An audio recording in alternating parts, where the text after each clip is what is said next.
Hi viewers, బాగున్నారా? నేను మీ doctor Srinivas Gangisetty. అందరూ బాగుండాలి, అందులో మీరు ఉండాలి. మీరు చూస్తున్నారు doctor Gangisetty academy YouTube channel. ఇప్పటివరకు ఛానల్లో సబ్స్క్రైబ్ చేసుకోకపోతే ప్లీజ్ గంగిశెట్టి అకాడమీ పక్కన సబ్స్క్రైబ్ అనే పదం ఉంటుంది, దాన్ని క్లిక్ చేయండి. మీరు ఛానల్లో సబ్స్క్రైబ్ అయిపోతారు. లేదు, ఛానల్ సబ్స్క్రైబ్ చేసుకుని ఉన్నారు, సంతోషం. దాని పక్కన ఉన్న బెల్ ఐకాన్ నొక్కండి.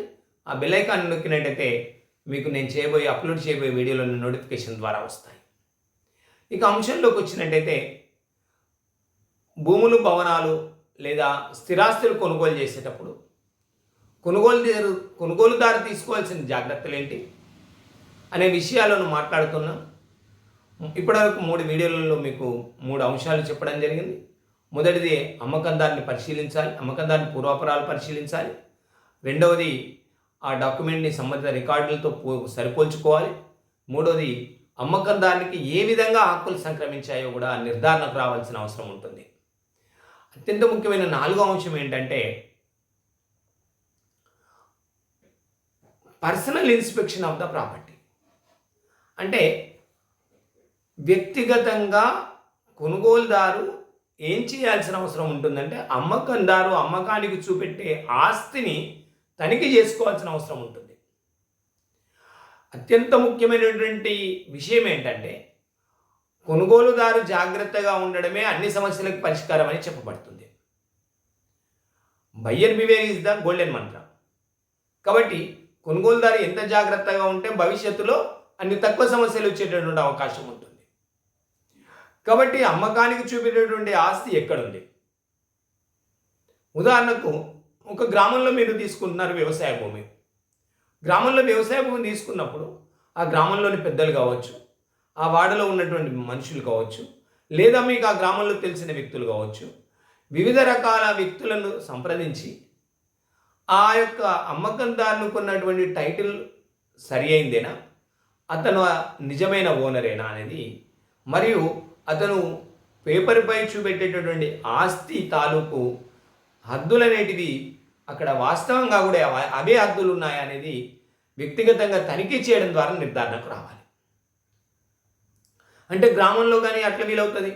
లేదు, ఒక మంచి రెసిడెన్షియల్ జోన్లో ఒక ఇల్లు తీసుకుంటున్నారు. ఆ రెసిడెన్షియల్ జోన్లో ఇల్లు తీసుకున్నప్పుడు ఆ ఇంటి పక్క అటుపక్క వారిని, ఇటుపక్క వారిని, వెనుక వారిని, ముందు వారిని, ఆ చుట్టూ కాలనీ వారిని, ఆ ఆస్తి ఓనర్ తనేనా, ఆస్తి హద్దులు సరిగానే ఉన్నాయా, ఆ అమ్మకందారు చెప్పేటటువంటి లక్షణాలతో ఆ ప్రాపర్టీ ఉందా అనేది వ్యక్తిగతంగా కొనుగోలుదారు ఆ ప్రాంతాన్ని వెళ్ళి తనిఖీ చేయడం ద్వారా నిర్ధారణకు రావాలి.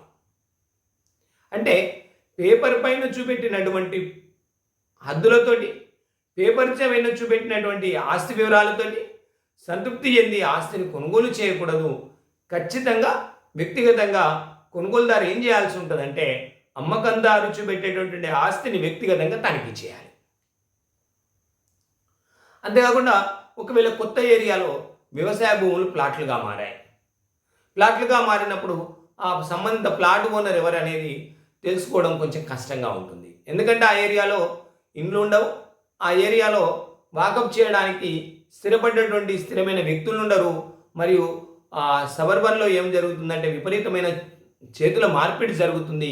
కాబట్టి అమ్మకందారుడు ఇంకా కొంచెం ఎక్కువ ఎక్స్టెన్సివ్గా తనకు తెలిసిన వాళ్ళతో లేదా అమ్మకందారుని పూర్వాపరాలను జాగ్రత్తగా పరిశీలించుకొని ఆ అమ్మకానికి చూపెట్టేటువంటి ఆస్తి సరైన రికార్డులకు, అక్కడ వాస్తవాలకు ఉన్నటువంటి పోలికల్ని పోల్చుకొని చూసుకోవాలి. ఈ దశలో ఎంత వీలైతే అంత చర్చలు చేయాలి, ఎంత వీలైతే అంత ఎంక్వైరీ చేయాలి, ఎంత వీలైతే అంత వాకప్ చేయాలి. వాకప్ చేస్తే ఏం జరుగుతుందంటే, ఆ టైటిల్ ఓనర్ ఏదైతే ఉన్నాడో ఆయన మీకు అమ్మకానికి చూపెట్టండి వాస్తవ ఆస్తి హద్దులు కానీ, వాస్తవ ఆస్తి కొలతలు కానీ, ఏమైనా గొడవలు ఉన్నాయా, ఏమైనా సమస్యలు ఉన్నాయా, న్యాయపరమైన చిక్కులు ఉన్నాయా. కాబట్టి ఒకవేళ ఆ వ్యక్తి అన్నదమ్ములతో ఏమైనా వివాదం ఉందా, లేదా పక్కవారి గెట్టు వివాదాలు ఉన్నాయా, ఇవన్నీ విషయాలు కూడా ఎప్పుడు తెలుస్తాయి? మీరు కొనుగోలుదారుగా ఆ అమ్మకానికి చూపినటువంటి ఆస్తిని వ్యక్తిగతంగా వెళ్ళి పరిశీలించినప్పుడు మాత్రమే ఇవన్నీ విషయాలు మీకు అర్థమయ్యేటటువంటి అవకాశం ఉంటుంది. అవగాహనకు వచ్చేటటువంటి అవకాశం ఉంటుంది. కాబట్టి ఖచ్చితంగా కొనుగోలుదారు ఏం చేయాల్సి ఉంటుందంటే అమ్మకందారు అమ్మకానికి చూపెట్టేటువంటి ఆస్తిని ఖచ్చితంగా వ్యక్తిగతంగా తనిఖీ చేసుకోవాలి, వ్యక్తిగతంగా చూసుకోవాలి, తాను హద్దుల్ని నిర్ధారణకు రావాలి, అది న్యాయపరంగా చిక్కులు లేకుండా ఉన్నదని వాకప్ చేసుకోవాలి, ఆ గ్రామ పెద్దల్ని సంప్రదించాలి, తనకు తెలిసిన వాళ్ళతో సంప్రదించాలి, తన బంధుమిత్రులతో వాకప్ చేయించుకోవాలి. ఇట్లా అనేక రకాల తనకున్నటువంటి సర్కిల్ను వాడుకొని ఆ ఆస్తి సరి అయింది అనే నిర్ధారణకు రావాల్సిన అవసరం ఉంటుంది. ఆ విధంగా నిర్ధారణకు వస్తేనే ముందుకెళ్ళి ఆస్తిని కొనుగోలు చేయడం వీలవుతుంది.